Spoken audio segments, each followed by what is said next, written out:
굿모닝, 좋은 아침입니다. 지난 3일간 두로에 관한 신탁, 즉 예언을 살펴보았는데요. 오늘부터 보게 될 에스겔서 29장에서 32장 사이에는 애굽에 관한 신탁 7개가 나오게 됩니다. 그중 오늘 보실 29장 17절에서 21절까지의 말씀은 두 번째 말씀이 되겠습니다. 그 내용은 하나님께서 바벨론 왕에게 두로를 치느라 너무 고생이 많았음에도 불구하고 전리품으로 얻은 것이 얼마 없어서 실망이 될 터이니 애굽을 치라고 말씀하는 것입니다.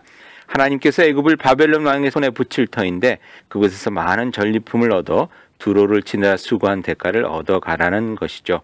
이 신탁은 바벨론이 13년의 긴 기간 동안 두로를 포위한 끝에 어렵게 함락시킨 주전 571년에 주어진 것으로 서두에 기록되고 있습니다. 이 당시 유대 또한 바빌론 왕국의 점령을 당해 예루살렘 성과 성전은 불타버리고 아무도 살지 않는 폐허가 되어 있는 상황이었습니다. 그런데 그렇게 망해버린 나라에서 포로로 잡혀와 있던 선지자가 자신이 믿고 있는 여호와 하나님이 바벨론 왕에게 전리품을 얻지 못해 불쌍하다느니 그래서 애굽을 치게 해주겠다느니 하는 이야기를 하고 있으니 바벨론의 느부갓네살 왕이 들으면 참으로 가소롭다는 생각이 들 것 같습니다. 오늘 본문을 통해서 다시 보게 되는 것은 에스겔과 같은 선지자들이 가지고 있던 중요한 역사관입니다.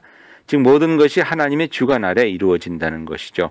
겉으로 보기에는 바벨론과 그 왕이 세상의 역사를 이끌어가는 것 같지만 실제로는 하나님께서 그 모든 나라와 왕들을 하나님의 심판의 도구로 사용하셔서 이끌어가고 계시다는 것입니다. 그런데 결국 에스겔의 이 허황된 것 같은 역사 이야기는 지금까지 성경에 남아 우리에게 전해지고 있고 당시 나는 새도 떨어뜨릴 것 같았던 느부갓네살 왕은 대부분의 사람들의 생각에서 잊혀진 인물이 되어 있다는 현실은 우리가 어떤 역사관을 가지고 살아야 할지를 명확하게 보여주는 것 같습니다. 역사적인 사실을 기술할 때 우리는 역사관을 중요하게 여깁니다. 왜냐하면 같은 사건을 놓고서도 가지고 있는 시각, 즉 역사관에 따라 전혀 다른 것을 보게 되기 때문이죠. 예로 광복절은 조선 사람들에게는 기쁨의 날로 기록되는 반면 일본 사람들에게는 수치의 날로 기억되는 것을 생각해 볼 수 있겠습니다. 오늘은 30도에 가까운 따뜻한 날이 될 것 같다고 합니다.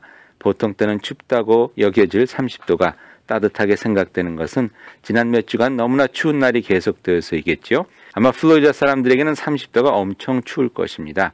30도를 보는 시각이 이렇게 다를 수 있는 것인데 오늘을 어떤 시각으로 바라보며 살아갈 것인지를 한번 생각해 봅니다. 믿음의 시각으로 보면 하나님께서 주신 봄의 희망을 담뿍 담은 귀한 날이요. 그렇지 않다면 여전히 추운 겨울의 끝자락에서 오기를 부리고 있는 그런 지겨운 날이 되겠죠.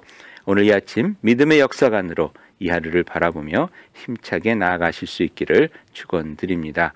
기도하시겠습니다. 역사를 주관하시는 하나님, 오늘도 하나님의 귀한 섭리 아래 하루를 시작하게 됨을 감사드립니다.